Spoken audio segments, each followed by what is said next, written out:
Welcome to Not Alone Leaders in Conversation, a bi-monthly podcast where we delve into the minds and experiences of academic leaders who are shaping the future of higher education. Your host is Rafael, professor at Georgia Institute of Technology and editor of Elsevier's Not Alone newsletter. In each episode, he will explore the complex challenges, decisions, and opportunities facing academic institutions today. Some of the topics you can look forward to in this episode are NYU Priorities Then and Now, the future of global campuses, trust crisis in academia, Europe versus US governance, leading complex universities, and the institutional neutrality debate.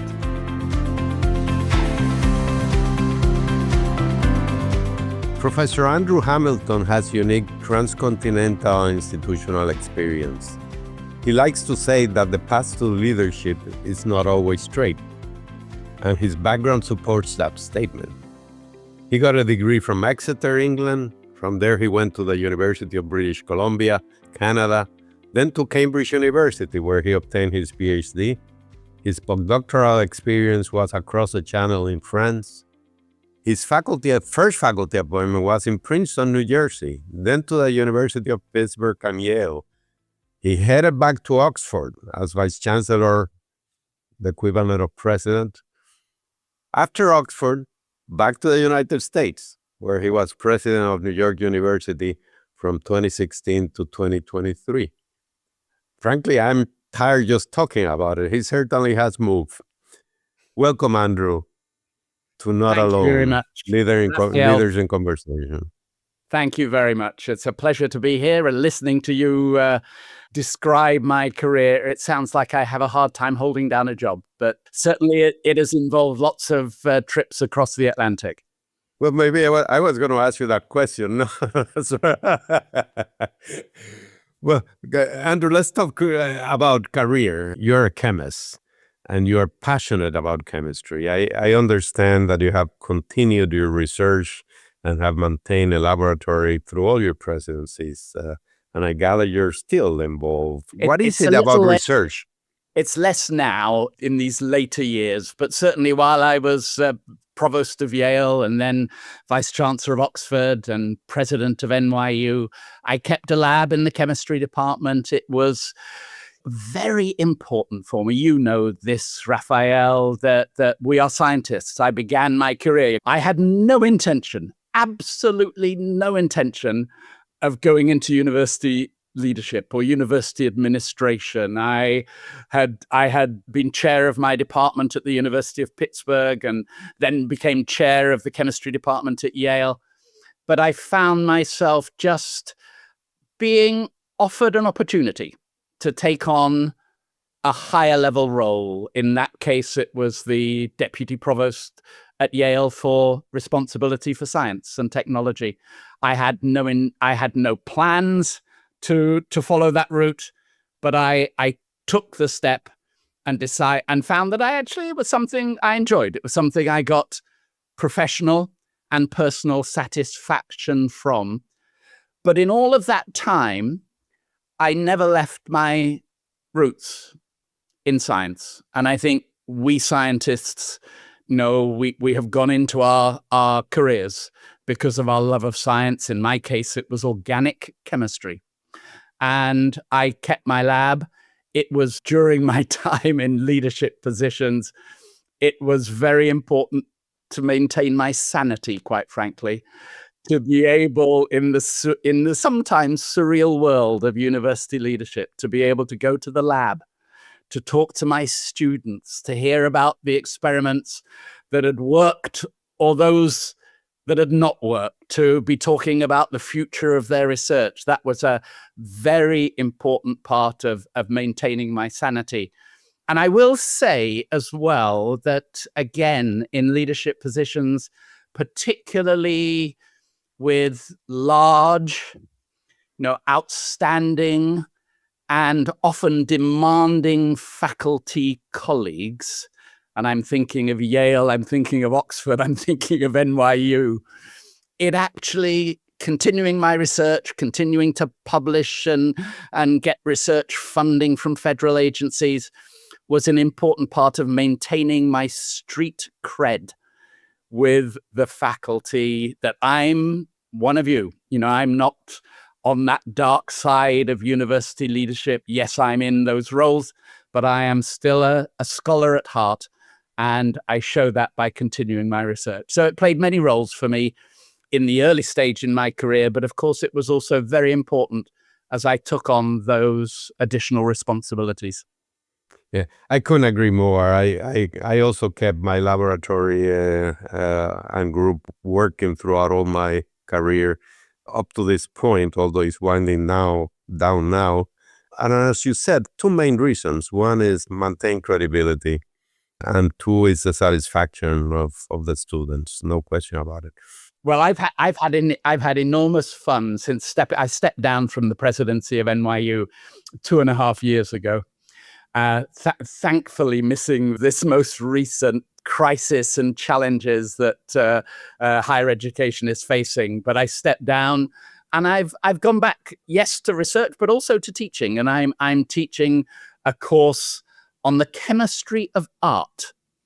I wanted to teach a subject that crossed the humanities and the sciences. And we look at the way color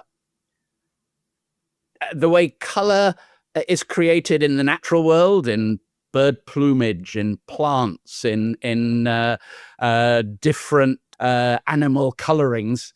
And we also look at the way in which pigments, from cave paintings all the way to modern art, the way that pigments have evolved, and the role of chemistry, and the degree to which chemistry influenced art, and the degree to which art influenced chemistry. And of course, those who know the history of the chemical industry know well that, in fact, it was the companies that first began to produce synthetic dyes in the 19th century. They, with the magnificent work of a scientist called Paul Ehrlich, realized that dyes had very specific interactions with human cells. And many of those dyes became the first pharmaceuticals. They became the first drugs that people took in the late 19th and early 20th century. And so from dyes and from pigments came the pharmaceutical industry, with all of the impact that has on our lives today, and quite frankly, the length of the lives that we live today. That's incredible. I frankly, I would love to take the course. Maybe you can put it online. You alluded to the changes in the world of academia, and indeed, we are in a completely different situation now that we were even when you started as president of NYU. Back in 2016, when you started as president of NYU, you have certain goals that include affordability, sustainability, science, diversity, raising the profile of NYU. If you were starting now, if today, how would that inaugural speech look?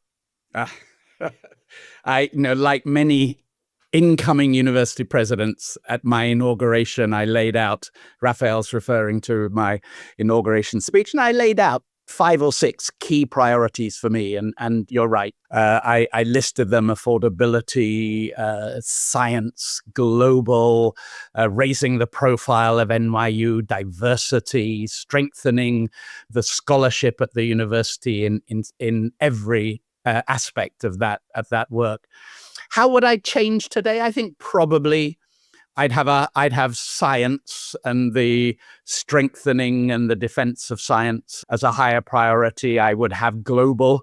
NYU is a university that is very much committed to international education. I'm sure we'll come on to that a little later. And I think it's never more important than now to be strengthening and promoting the importance of international exposure, whether it's to international students coming to the home campus, or whether it is students taking themselves for an extended period to an international campus where they can practice a different language, experience a different culture, connect to people with very different backgrounds. And so I think I'd probably, given the circumstances of the current day, I'd probably raise the priority of those two aspects, but I'm not sure I'd change much else. Let's talk a little bit about the international presence, which I think NYU is a leader on. You have campuses in Abu Dhabi, in Shanghai, if I recall correctly, also in many of the different locations, and a presence in many other places.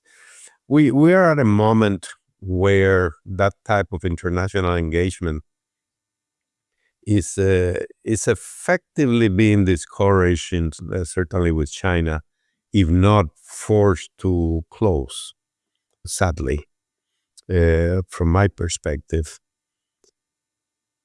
We're also in a situation where many international students are reluctant to come to the United States. In fact, yesterday I had an experience with a visitor thinking of coming here, and then all of a sudden his family, based on newscasts that they have heard, got afraid. I'm not sure they want to come. Yeah. Can you expand on that? What do you think is the long-term impact of that? The long term. Let me just take a step back, Rafael. And before NYU, as you said in your introduction, I had the privilege of being the vice chancellor of Oxford University. Oxford was founded in the 11th century. Oxford is a university. We can look at Bologna, we can look at Paris, we can look at others throughout Europe, that has been in existence for nearly 1,000 years. And that longevity of an institution, of course, an institution that's changed utterly over those 1,000 years, that is constantly reinventing itself, but an institution that nonetheless bears close resemblance today to what it was 900, 800, 700 years ago. And a key part of that longevity and that stability has been an openness, a desire to engage with the wider world. And I always liked in my Oxford speeches to point out that Oxford took its first international student in 1190. And we even know who it was. His name was Emo of Friesland. And it's a reminder that we have scholarship, that universities have been playing a role on the international stage for a very, very long time. And I might even take that one step further, if I may. That we've heard a lot of criticism about international collaboration and connections in these past years. But again, let's look at the historical perspective. And the American higher education system, indeed, the earliest university, and I'm thinking of Harvard University, founded nearly 400 years ago by John Harvard, who was a Cambridge graduate. Harvard, Yale, Princeton, William and Mary, the oldest universities, were very much founded with a strong influence from Oxford and Cambridge.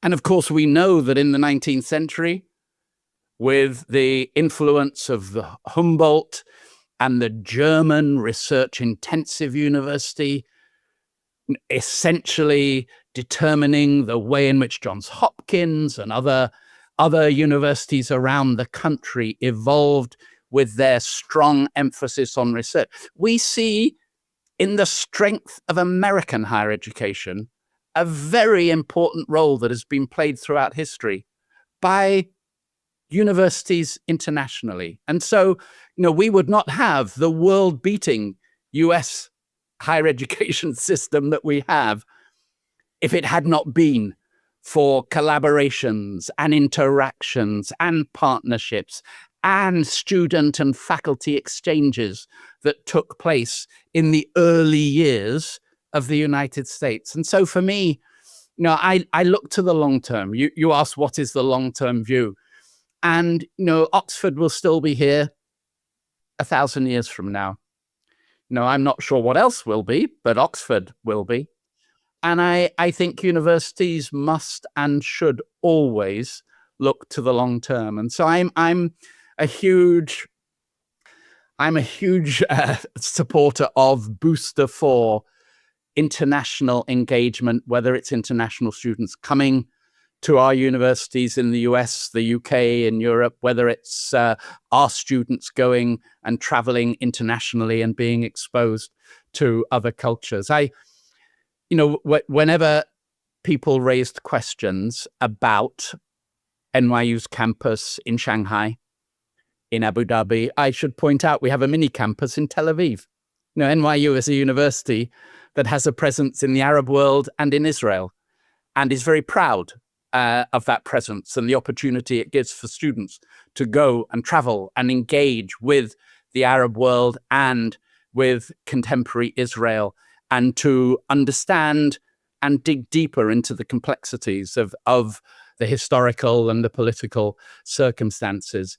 But for me, when anyone raised those questions about, let's say our campus in Shanghai, I would respond, no, surely you're not suggesting that in the United States we should have fewer people who speak Mandarin, fewer people who are familiar with Chinese culture and history and contemporary politics, because one of the roles that those campuses are playing are engaging young people, students, with that different country, that different culture, that different language. And so again, are there challenges? Yes, of course. Should we always be very attentive to the risks? Yes, of course. And certainly NYU, in my time as president, obviously I can't speak to the current moment, but in my time as president, we paid great attention to ensuring that we followed all of the appropriate safeguards in both student travel, but also in areas of intellectual property protection and things of that kind.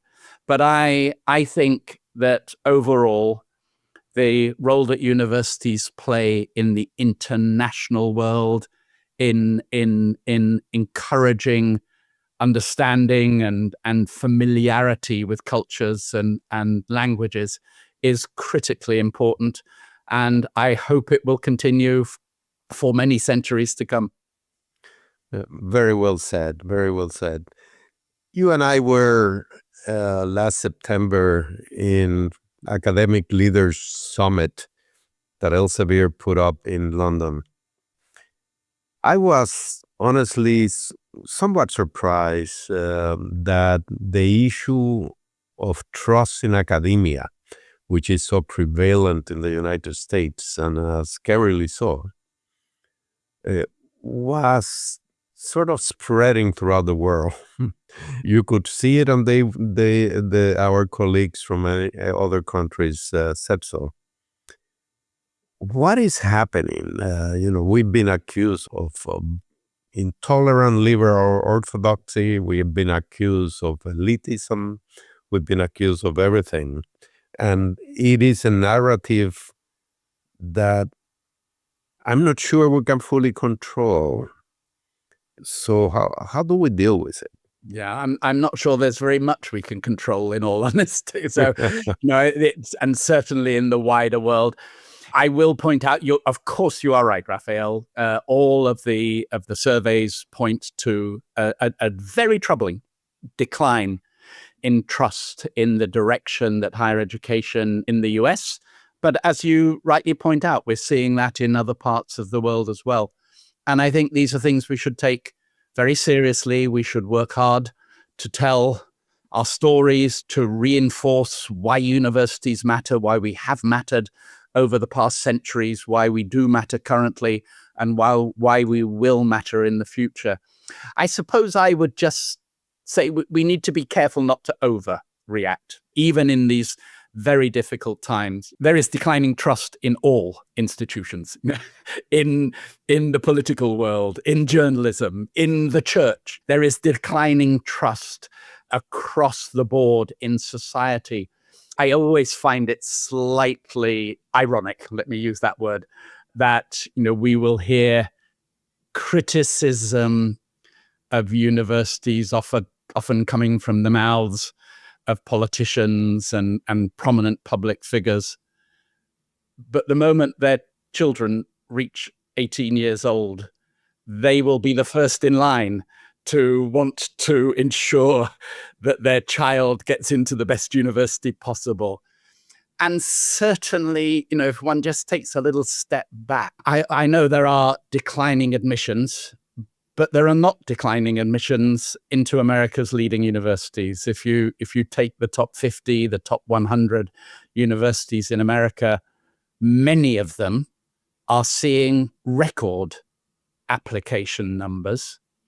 And that is saying something as well, that there is still a real feeling that a college education matters. It matters for a successful life. It matters for a life where the mind has an opportunity to be engaged in one subject very deeply, but in a wide range of subjects, as well as that life of a student and the opportunity to learn about culture, to learn about language, to learn about the world through travel.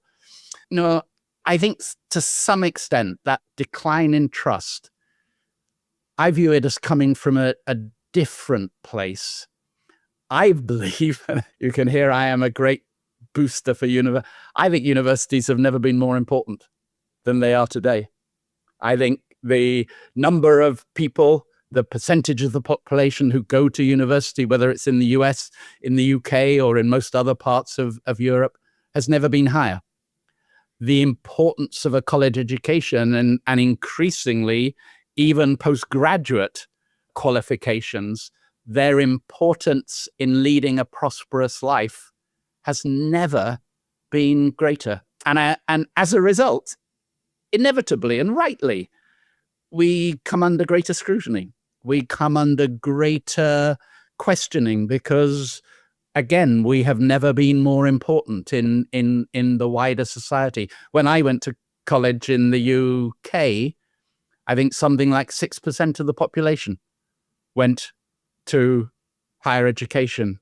Now it's closer to 40, 45, 50% of the population. So inevitably, there's going to be a greater focus on colleges, universities, and we need to respond to that. We need to be sure to take it seriously. We need to be sure that we remind the world constantly why we matter, why the research that we do is of such critical importance in the wider economy, in the discovery of new technologies, why culture would be so much the lesser without the contributions that universities make in the humanities and the arts, and why wider society without those academic economists and sociologists who help us understand the nature of urban living in the 21st century and the other aspects of complex society.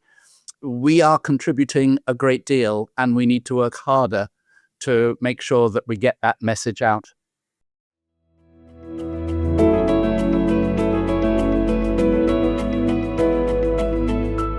The Not Alone podcast is a collaboration between Elsevier and Professor Rafael.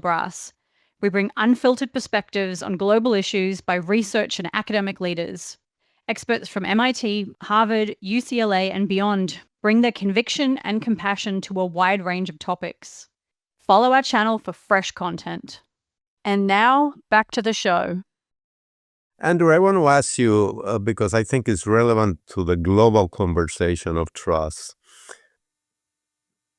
There's an inherent difference between academia in, let's say, continental Europe and certainly Asia and the US. Very few people that I know have the experiences you've had. You've seen it from the inside. you've led them. Let me take a risk here. In preparing and getting involved in the Not Alone Leaders in Focus, which is a written newsletter as well as this podcast, I have found that many of the leaders in Europe and somewhat in Asia are more cautious about getting engaged in something that is global than the American leaders. And I have my theories for that, but I was wondering, can you put that in the context of the difference between the two systems, let's say continental Europe and the American system? Obviously, of course, Rafael, my principal experience in Europe, and I still like to think of the United Kingdom as Europe, was in the UK. And of course, the UK and its higher education system is somewhat different on many levels from what one finds in France or Italy or Germany. Certainly the UK, we have seen a number of universities. When you say the international, the global, a number of universities have established campuses around the world. Oxford was not one of them, but certainly Nottingham and Strathclyde and other universities have worked on international campuses. I think you're right. There are fewer in continental Europe. It's hard to point. There are very different governance structures as well. That the nature of decision making can be quite profoundly different. I have to confess, and I'll slightly answer a different question now. When I went to Oxford, the greatest challenge, perhaps, let me put it like that, was encountering the governance structure that Oxford has. And ancient universities have had a very long time to put in place governance structures that are quite different, quite distinctive. And, again, I could spend hours talking about the governance structure of Oxford, but I'll give you a very short synopsis, which is that there is a board. It's a board that has external members, but the majority are internal members, faculty, staff, students. It's a board that's chaired by the vice chancellor, which is an unusual. So one becomes almost a CEO and a chairman at the same time.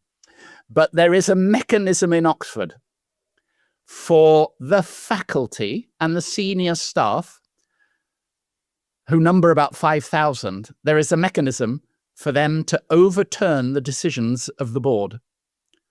That group is called congregation.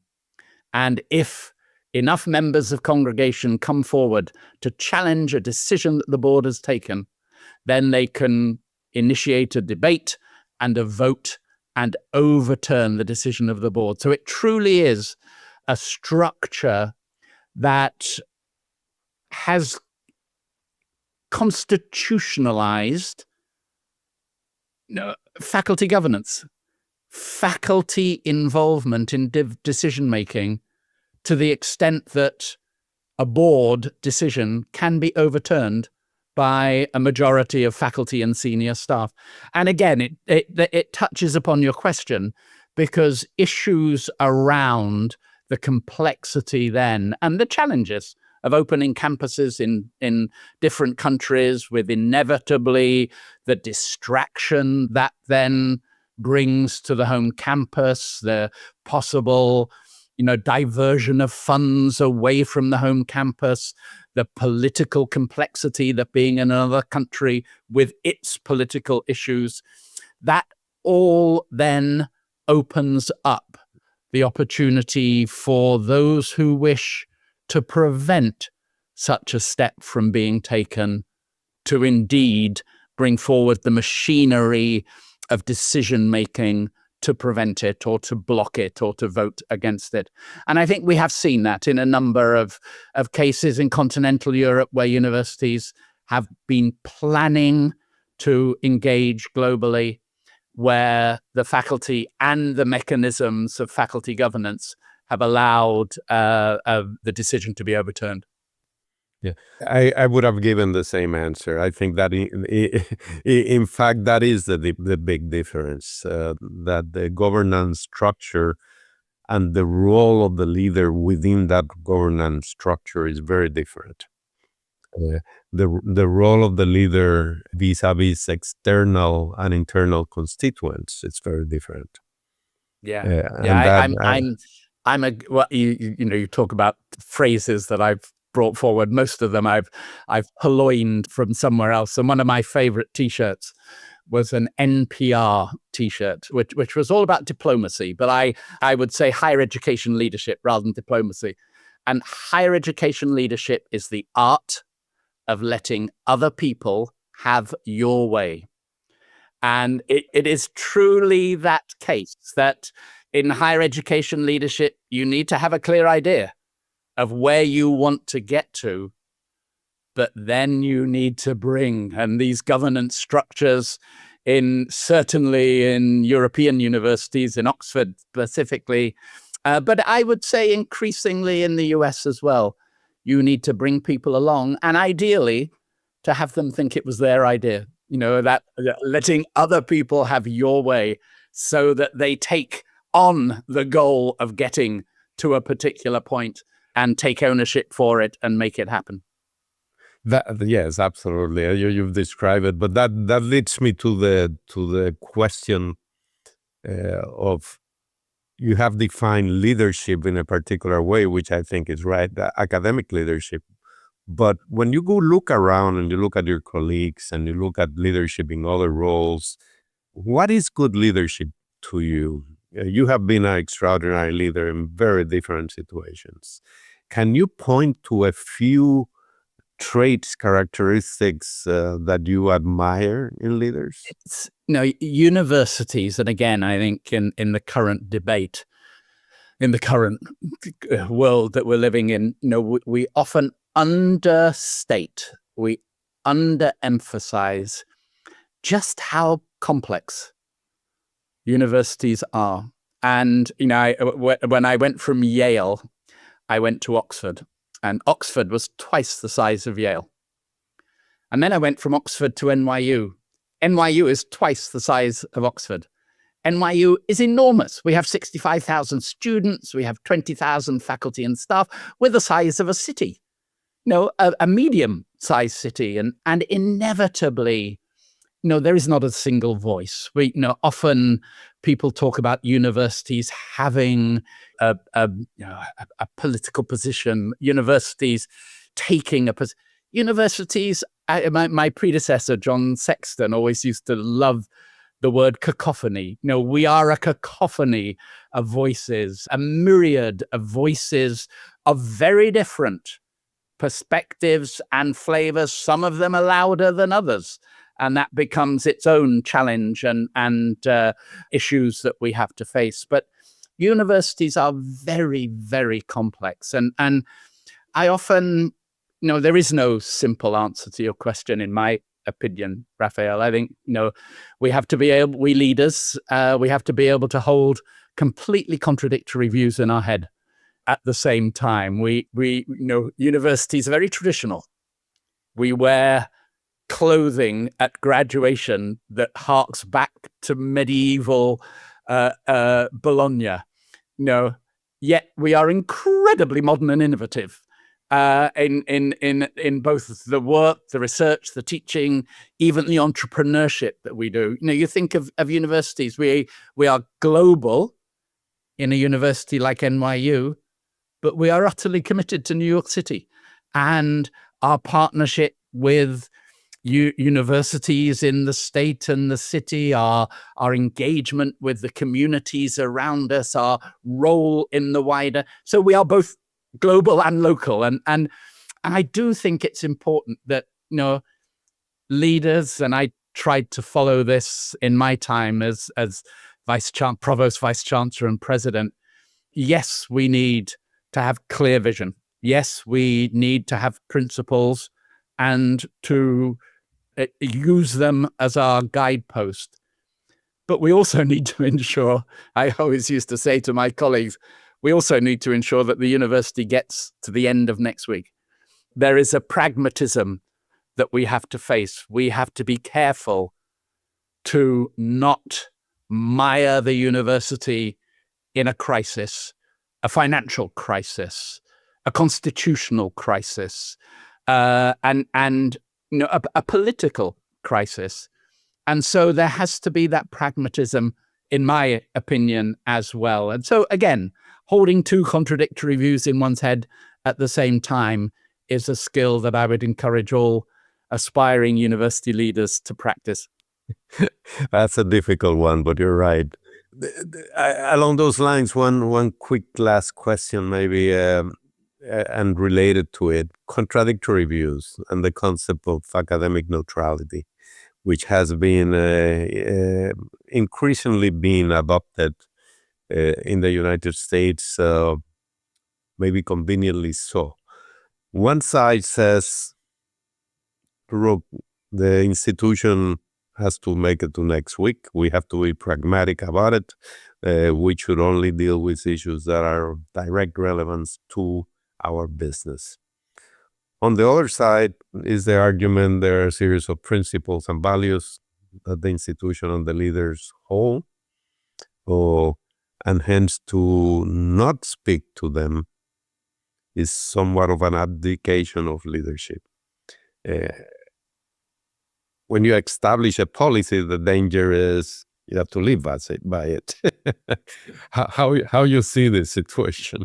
Obviously, what I'm about to, I am not speaking for NYU anymore. I fully understand why universities with different histories, different cultures, different views of the world have taken that decision around a commitment to institutional neutrality, as you rightly say, a number of them have.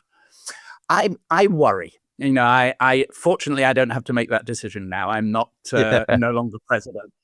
I worry a little bit about absolutist positions, because one of your first questions to me was about surprises. We never know what is around the corner. We never know what issue the university will face. And so I would be cautious if I were a president, I would be cautious about taking too absolutist a position, because something we had completely unexpected, had not expected, will present itself to us. I worry, for example, now I'll throw out an example, which may get me into trouble, but the world of public health, vaccine policy, epidemiology. These are areas that are starting to drift into the political realm.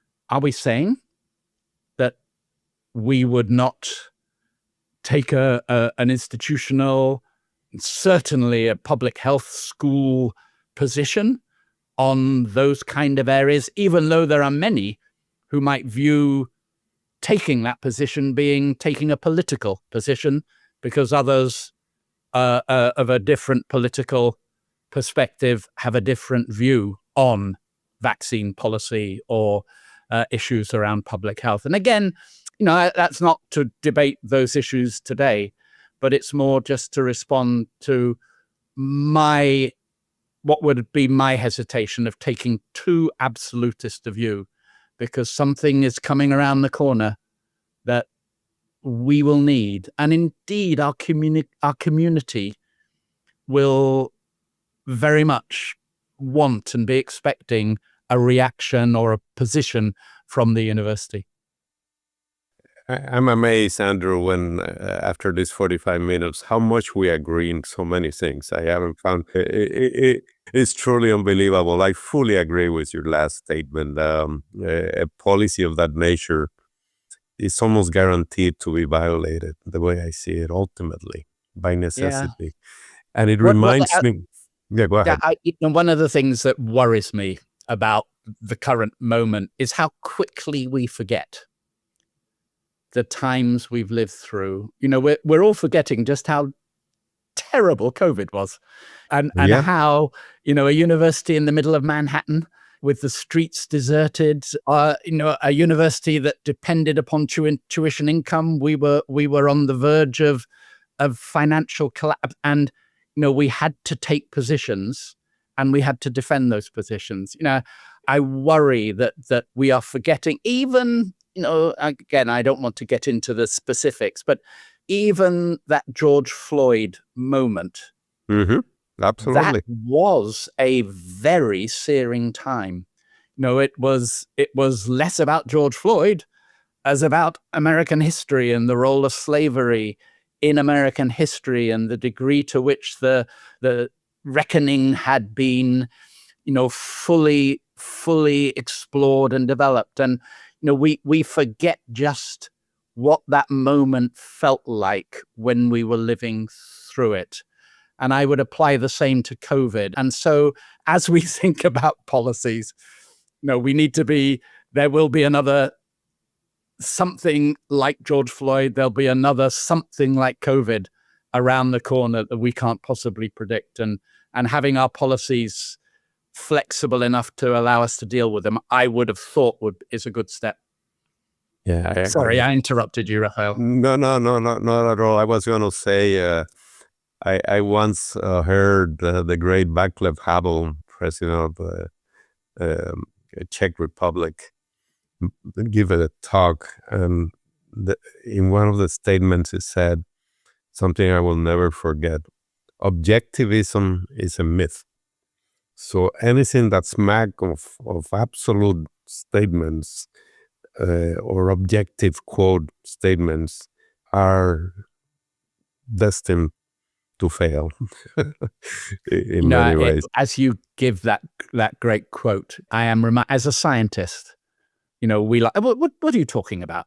We're objective. We carry out our experiments of course we don't. We know exactly the result we want to get, and very often we don't get it.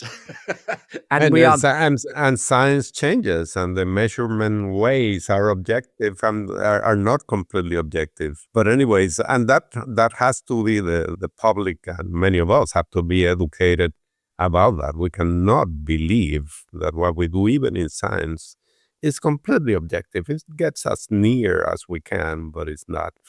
Well, look, this has been fantastic, and I can go for hours with you. Again, it's a pleasure to talk to you, and it's and really the amazing coincidences on the way we think is maybe not too amazing, but it's wonderful.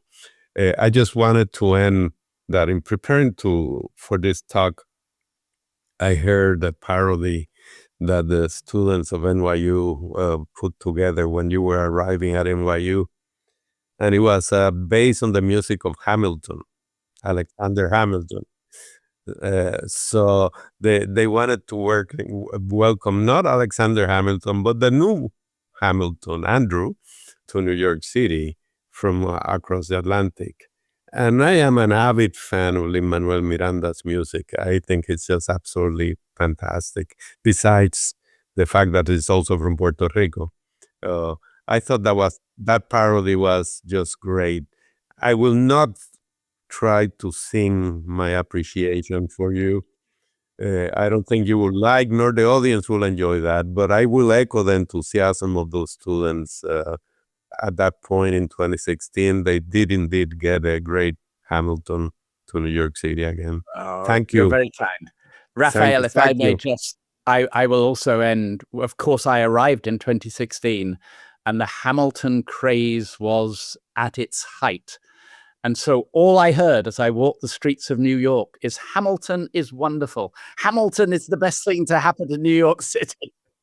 So it took me about 3 months before I realized they were not talking about me. So that's great. That's great. Well, thank you again for being with us and speaking to the listeners of Not Alone Leaders in Conversation. And to the listeners out there, I urge you to let us know what you like or dislike via the platform of your choice. And most importantly, we'd like to get your comments and also to ask you to let others know about this series. Thank you. Thank you, Andrew. Rafael, thank you for inviting me. Thank you. Bye-bye.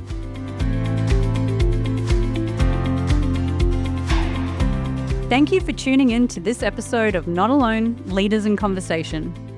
We hope this discussion today sparked new ideas and left you with plenty to think about as you continue to lead in your own institution.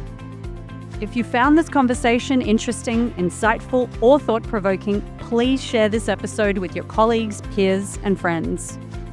And don't forget to subscribe to the podcast on your preferred platform so you can stay up to date with our latest episodes.